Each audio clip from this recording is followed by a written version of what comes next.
Olá! Dados revelam que mais de 10 milhões de mulheres são donas de negócios no Brasil. Isso mostra que, apesar dos desafios, como múltipla jornada com família e lar, além da desigualdade de gênero, as mulheres já são 34% do total de empreendedores no país. E o mais importante, mais de 40% dessas empresárias sustentam suas famílias com a renda dos negócios. Bom, e para falar mais sobre esse assunto, eu converso agora com Renata Malheiros, que é coordenadora nacional do programa do Sebrae, Sebrae Delas. Olá, Renata, seja muito bem-vinda aqui ao Cidadania Mulher. Olá, Paula, muito obrigada pelo convite. É um prazer estar aqui e falar sobre um tema que eu amo, empreendedorismo feminino. Então, Renata, fala um pouquinho para a gente qual que é o perfil dessas mulheres empreendedoras aqui no Brasil. Bom, primeiro, lembrar que nós, mulheres, somos 52% da população brasileira, mais ou menos. Então, a gente pode e deve crescer ainda mais o número de empreendedoras. Hoje, as mulheres respondem por mais ou menos 30 e poucos por cento dos empreendedores no Brasil, como você bem colocou. São 10 milhões de mulheres dentro desse setor. As mulheres empreendedoras no Brasil empreendem muito em 3 setores: alimentos e bebidas, moda e beleza, que são excelentes setores, mas um desafio também é ampliar a participação de mulheres em setores ditos das exatas, por exemplo, né? Então, engenharia, construção civil, toda a parte de transformação digital, inteligência artificial, blockchain. Esse é um desafio interessante que a gente precisa trabalhar bastante nele. Uma outra característica é que as empresas lideradas por mulheres geralmente se concentram no setor de serviços, não só nos serviços, né, como por exemplo de alimentos e bebidas, como restaurantes, serviços de belezas, como cabeleireiro, mas também a gente pode ainda ampliar bastante na parte de indústria, na parte de fabricação de produtos e também na parte de agronegócio. É bom lembrar que as mulheres no Brasil, como você bem colocou, são chefes de famílias, tem cada vez mais aumentado esse número diante das empreendedoras, ou seja, aquelas que são responsáveis pela maior parte ou talvez a totalidade da renda da família. Então, quando uma mulher é empreendedora e ganha seu dinheiro, ela acaba ajudando os filhos, ajudando a comunidade, comprando do mercadinho do bairro, comprando ali dos fornecedores do bairro e gerando dinamicidade na economia local. Agora, Renata, como é que foi esse movimento durante a pandemia? As mulheres buscaram mais por causa da informalidade, né, a questão do desemprego, ou não? Houve uma retração aí dos negócios para as mulheres? Olha, infelizmente a pandemia bateu bastante pesado nas mulheres empreendedoras. Segundo as nossas pesquisas, nós tivemos 1 milhão a mais de empresas lideradas por mulheres fechadas do que empresas lideradas por homens. Não é tão difícil de imaginar o porquê. A gente sabe que, por motivos culturais, as mulheres acabam sendo sobrecarregadas com as tarefas de cuidados com a casa, com os filhos, com os idosos. E na pandemia, as crianças estavam fora de sala de aula e os idosos e as outras pessoas também precisando ainda de mais cuidados. Outro motivo também que a gente teve tanto fechamento de empresas lideradas por mulheres no período da pandemia foi porque as mulheres acabam empreendendo muito no setor de serviços, que também foi um dos mais impactados. Então, a grande verdade é que tivemos um fechamento muito alto, mas também a gente vê aí uma recuperação das empresas lideradas por mulheres. Essa é a boa notícia, mas a gente precisa também avançar muito nas questões das barreiras culturais ou invisíveis que se colocam às mulheres. Essas barreiras são preconceitos, são o que a gente chama de vieses inconscientes ou crenças limitantes. Sabe aquelas coisas que a gente escuta desde a infância? Isso não é coisa de menina, isso não é profissão de mulher, isso não é jeito de menina falar. Essas coisas acabam sendo introjetadas na nossa cabeça de maneira inconsciente e acabam influenciando as nossas escolhas e comportamentos quando adultas. A boa notícia é que a gente consegue mudar por meio de redes, por meio de capacitação, por meio de tomada de consciência. E aí que a gente entra, como é que o Sebrae, nessa parte de capacitação, que ainda é um grande desafio para as mulheres, você colocou aí a questão da tecnologia, da inteligência artificial, ainda são entraves tanto para homens quanto para mulheres, mas a questão da capacitação ainda é um desafio. Como é que o Sebrae entra nessa questão, ajudando essas mulheres a conseguirem fazer cursos, trabalhar também com a questão da gestão das finanças dessas empresas? Bom, com relação à capacitação, a pergunta é: o que justifica ter um programa voltado para mulheres empreendedoras? Não é difícil para todo mundo, homens e mulheres, empreender? E olha, essa é uma excelente pergunta porque é um convite para a realidade, para a gente olhar para a nossa situação. E a grande verdade é que sim, é difícil para todo mundo empreender, mas a sociedade, a cultura coloca desafios adicionais às mulheres. E esses desafios são culturais. Todo mundo precisa saber de competências técnicas na hora de gerir um negócio, ou seja, planejamento, finanças, marketing, qual é o preço, quais são seus custos fixos, variáveis, quais são os impostos. Mas tudo isso um bom curso ou consultoria do Sebrae certamente te resolve. Agora, só ser bom na parte técnica não faz de ninguém um bom empresário ou empresária. A gente precisa ser bom num outro conjunto de competências também, que são as competências socioemocionais. Aqui eu estou falando de liderança, autoconfiança, relacionamento, o tal do networking, falar em público sem ficar com vergonha, negociação, persuasão. E é aqui que a cultura costuma colocar desafios adicionais. Por exemplo, quando uma empresária chama um homem empresário para um almoço de negócios ou um café, muitas vezes a gente fica desconfortável, será que ele está achando que é um date? Ixi, mas meu marido é ciumento. Ou então, quando a gente precisa viajar negócio e o filho está doente, não, está com um adulto, está cuidado, mas que tipo de mãe eu sou que eu viajo negócio deixando meu filho doente? Ou então, quando precisa fazer um pitch na frente de uma banca de investidores, a gente fala com convicção ou se sente um pouco acanhada na hora de falar. Tudo isso são as competências socioemocionais. E o Sebrae atua tanto nas técnicas quanto nas socioemocionais, com consultorias, com mentorias, com palestras e principalmente com a rede de mulheres. Quando as mulheres empreendedoras se organizam em rede, a gente consegue, primeiro, avançar na tomada de consciência dessas questões culturais, dessas barreiras, dessas crenças limitantes que são colocadas no nosso cérebro lá na infância de maneira inconsciente, a gente consegue fazer mais negócios e avançar no empreendedorismo. Renata, você falou de barreiras tanto técnicas quanto a questão emocional, cultural. Você acha que no plano nacional e também de políticas públicas, o que se espera do poder público para poder melhorar a questão da flexibilidade com jornadas de trabalho também? Na sua avaliação, o que o poder público poderia contribuir para que essas mulheres se sentissem mais à vontade no ambiente de trabalho e de negócios? Políticas públicas são essenciais para, de fato, tirar essas barreiras adicionais que são colocadas às mulheres. A gente sabe que, por motivos culturais, a sobrecarga de trabalho doméstico ainda tira muito tempo da mulher que ela poderia estar utilizando, gerindo a sua empresa. E eu costumo brincar, né? Se todo mundo na casa se beneficia de uma comida bem feita, dos filhos bem criados, da casa limpa, será que é justo que isso recaia de maneira tão sobrecarregante na mulher? Porque aí o preço são os sonhos dessa mulher e muitas vezes a saúde mental. Então, a primeira coisa que as políticas públicas podem ajudar é na questão de creche, na questão de escolas, na questão de transporte público, para que a mulher tenha tempo também para poder se dedicar aos seus sonhos profissionais. Além disso, jornadas mais flexíveis, tudo que a gente possa ter mais flexibilidade e também tire essa sobrecarga de trabalho da mulher, porque muitas vezes, quando a gente fala, os companheiros têm que dividir as tarefas, muitas vezes são mães solos, então você precisa de fato de políticas públicas que desonerem essa sobrecarga de trabalhos de cuidados, ou seja, também questões de hospitais, porque toda a parte de cuidados, idosos, crianças, com a casa, a parte de transporte, tudo isso acaba influenciando no tempo que a mulher se dedica. É importante dizer que as pesquisas do Sebrae descobriram que as mulheres empreendedoras se dedicam 17% menos horas aos seus negócios do que os homens empreendedores. O IBGE nos mostra que as mulheres se dedicam o dobro de horas a tarefas domésticas do que os homens. E, no final das contas, o dia tem 24 horas para todo mundo, o que importa é o que a gente faz com essas 24 horas.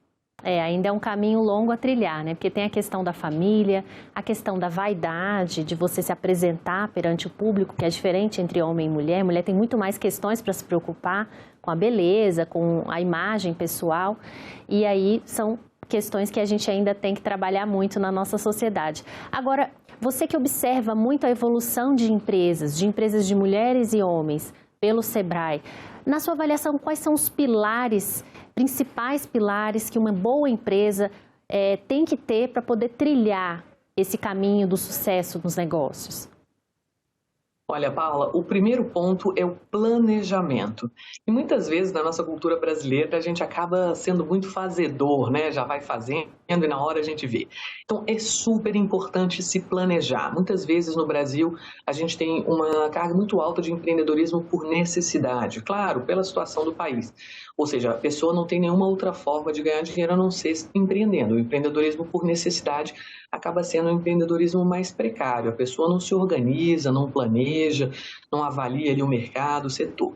A gente gosta sempre de fomentar cada vez mais o empreendedorismo por oportunidade, onde a pessoa vê uma oportunidade de negócios, estuda aquele mercado, eventualmente chama alguém para ser parceiro, para ser sócio ou sócia, verifica o que os clientes querem, quais são as tendências, e o Sebrae está aqui para ajudar todas as pessoas que querem empreender, e aí aqui eu falo muito das mulheres, né, pelo programa Sebrae Delas, porque precisa planejar. Não adianta querer empreender se você não se planeja. O segundo ponto é organizar bastante organizado a parte de finanças. Um dos erros mais comuns entre empreendedores é misturar as finanças pessoais com as finanças da empresa. Isso não pode acontecer, né? O dinheiro da empresa é o dinheiro da empresa, o dinheiro das pessoas são o dinheiro das pessoas. Outra parte é se preocupar com o relacionamento com o cliente, escutar o cliente. Muitas vezes a gente acaba não escutando os desejos dos nossos clientes e acaba perdendo o mercado. Então, a importância de se planejar, a importância de cuidar das finanças e a importância de escutar os clientes. E quando a gente fala de empreendedorismo feminino, ainda existem as tais barreiras adicionais, ou seja, ter bastante autoconfiança na hora de falar, ter também autoconfiança na hora de fazer rede de relacionamentos, se ajudar entre mulheres, né? Então fazer negócios entre mulheres, pedir para uma amiga apresentar para aquela pessoa que você quer fazer alguma parceria comercial, que pode ser um fornecedor, uma fornecedora, conversar sobre as questões que muitas vezes nos assolam. A gente fala muito sobre o fenômeno da impostora, né? Quando você acha que você não está preparada. Tudo isso vem desse caldo cultural que vem lá da infância, quando muitas vezes a gente escutava: isso não é coisa para menina, isso não é profissão de mulher. E acaba influenciando nas nossas decisões. Quando a gente está em rede com outras mulheres empreendedoras, inspiradas por outras pessoas também, a gente consegue avançar nesses obstáculos. Agora, Renata, qual que é o perfil que o Sebrae ajuda, né? Qual tipo de empresa que o Sebrae atende com cursos, com esse tipo de capacitação que você colocou para a gente? Olha, o Sebrae atende todas as pequenas empresas e também aquelas pessoas que ainda nem têm um negócio. Então, se você é uma pessoa que está buscando empreender, tem uma ideia na cabeça, mas ainda não tirou do papel ou da cabeça, o Sebrae é para você. Nós atendemos quem quer empreender e quem já tem uma empresa. As pequenas empresas no Brasil são aquelas que faturam até 4,8 milhões por ano. Então, pequenas empresas, microempresas e microempreendedores individuais e ainda candidatos a empreender. Então, tenho certeza que o Sebrae é para você. As pequenas empresas correspondem a 99% das empresas no Brasil. Nós temos escritórios nos 27 estados brasileiros, mais o atendimento pelo 0800, mais o atendimento pela internet, pelo chat, pelo nosso site. Basta procurar o Sebrae mais próximo de você ou nas redes e perguntar: quais são os cursos que você tem, quais são as palestras. Nós temos também uma cartela de cursos online gratuitas na internet, pelo nosso EAD, né, o nosso ensino à distância. Então, o Sebrae é um serviço brasileiro de apoio às pequenas empresas que ensina as pessoas que querem empreender no que elas precisam do ponto de vista de gestão técnica, mas também do ponto de vista socioemocional, de relacionamento, né, de comunicação. Então fica essa dica aí que é muito importante, né? Que você que está assistindo a gente, que tem interesse em buscar mais capacitação, tenha tirar dúvidas com relação aos negócios, fica essa dica do Sebrae. Agora, com o advento das redes sociais, Instagram, né? Muita gente vendendo o seu produto pelas redes sociais, vocês observaram essa mudança de perfil? Ou seja, muitas mulheres que começaram negócios ali numa costura, fazendo uma bolsa diferente, vendendo um artigo artesanal, começaram pelas redes sociais e foram procurar vocês? Vocês perceberam esse perfil de empresas novas? Sem dúvida, Paula, isso é muito comum, né? E a gente vê que as barreiras geralmente culturais são colocadas às mulheres, que é essa questão de ficar em casa com os filhos, muitas vezes, né, não podendo se deslocar tanto, pelas redes sociais você pode gerenciar estando na sua casa, né? Você só precisa de um celular para isso. Uma outra questão também são os próprios preconceitos. Muitas vezes a gente não sabe quem está por detrás de um comércio eletrônico. Então, as mulheres acabam se sentindo mais seguras e sendo menos alvos de preconceitos quando você está atrás do computador, né? Quando você não sabe ali quem é a pessoa que você está falando. A gente já escutou isso de algumas empreendedoras. A verdade é que sim, as redes sociais são excelentes formas de você conseguir mais clientes, de você interagir com os clientes, escutar o que eles acham do seu produto ou serviço. Os clientes muitas vezes dão dicas preciosas para você melhorar o seu negócio, melhorar o seu produto, seu serviço, o seu atendimento.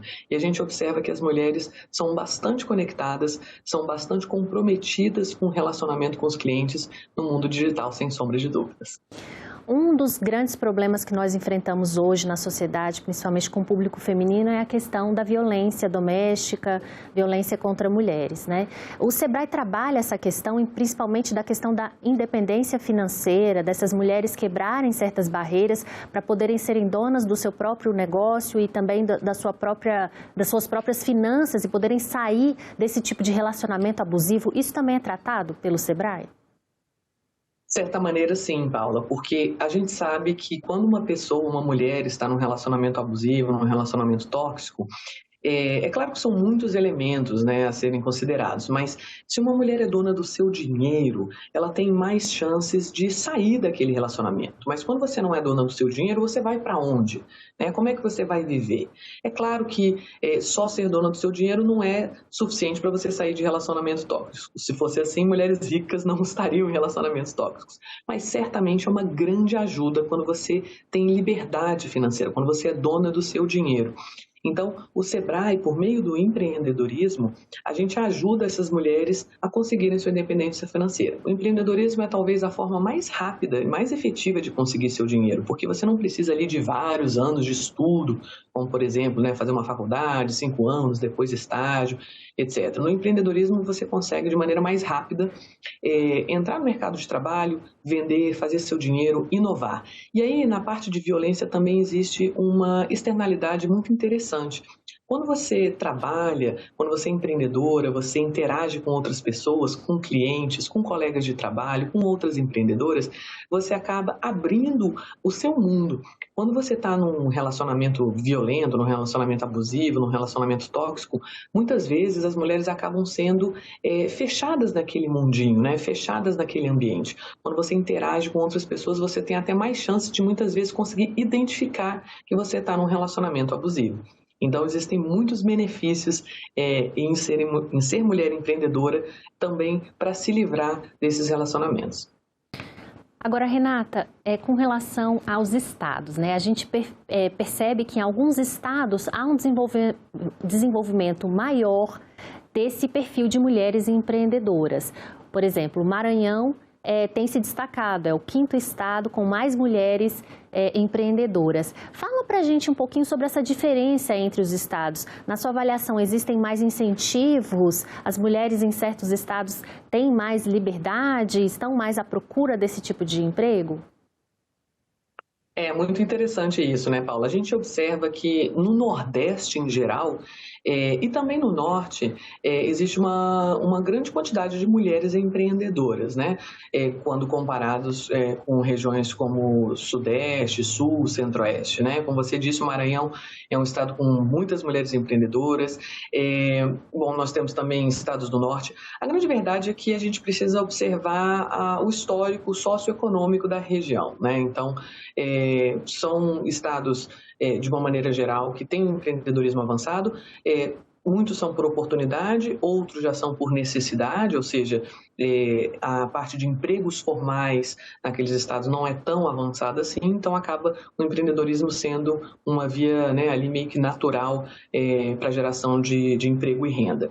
Agora, a grande verdade é que no Brasil como um todo, as mulheres empreendedoras têm se destacado, mesmo com todos esses desafios adicionais culturais. A pergunta que eu deixo imagine se a gente não tivesse tantos desafios culturais adicionais. As mulheres poderiam ainda estar contribuindo muito mais para a riqueza do país, para a prosperidade das famílias. Com certeza, Renata. E com um adicional que são as questões das soft skills, que as mulheres muitas vezes desenvolvem até de forma mais rápida do que os homens, até pela questão cultural mesmo, né? Isso adicionaria aí outras questões importantes na nossa trajetória de emprego e de negócios. Agora, Renata, para quem está nos ouvindo, agora nos assistindo, eu queria que você repetisse os canais de contato e os cursos, as oportunidades que o Sebrae pode oferecer para essas mulheres que estão começando negócios, ou que já tem um negócio, mas ainda não recebeu alguma capacitação específica para melhorar a sua empresa. Bom, para mulheres que querem empreender ou que já têm um negócio, o Sebrae delas é para você. Basta procurar o Sebrae mais próximo de você. Nós temos escritórios nos 27 estados brasileiros, mais nas cidades do interior, isso escritórios físicos. Nós temos também o nosso site, sebrae.com.br/delas. Nesse endereço você consegue conteúdos exclusivos sobre mulheres empreendedoras. A gente tem, inclusive, uma websérie que entrevistou mulheres reais atendidas pelo projeto, empreendedoras que contam suas dores. Então, como se livrar da síndrome da impostora, como você faz quando você está empreendendo com seu cônjuge, como falar sobre culpa materna, empreendedorismo, enfim. Muitos desses temas do universo das mulheres empreendedoras. Além disso, vocês podem também, pelo 0800, pelo chat do Sebrae, pelo WhatsApp, são vários canais. Então, eu recomendo já entrar no site sebrae.com.br, identificar qual é o canal que você mais quer se relacionar com a gente, seja por telefone, seja por chat, ou seja fazendo uma visita nos nossos escritórios fixos. Nós temos uma infinidade de cursos, palestras, muitos deles gratuitos ou subsidiados, para ajudar você que quer empreender. Ótimo, Renata. Renata, eu agradeço muito a sua participação aqui. Vida longa ao projeto, ao programa Sebrae delas. E você em casa, essa entrevista e todos os nossos outros programas estão disponíveis para você rever ou compartilhar no nosso site, senado.leg.br/tv, ou então pelo nosso canal no YouTube. Inscreva-se lá, marque o sininho para receber as notificações. Obrigada pela companhia e até o próximo Cidadania Mulher.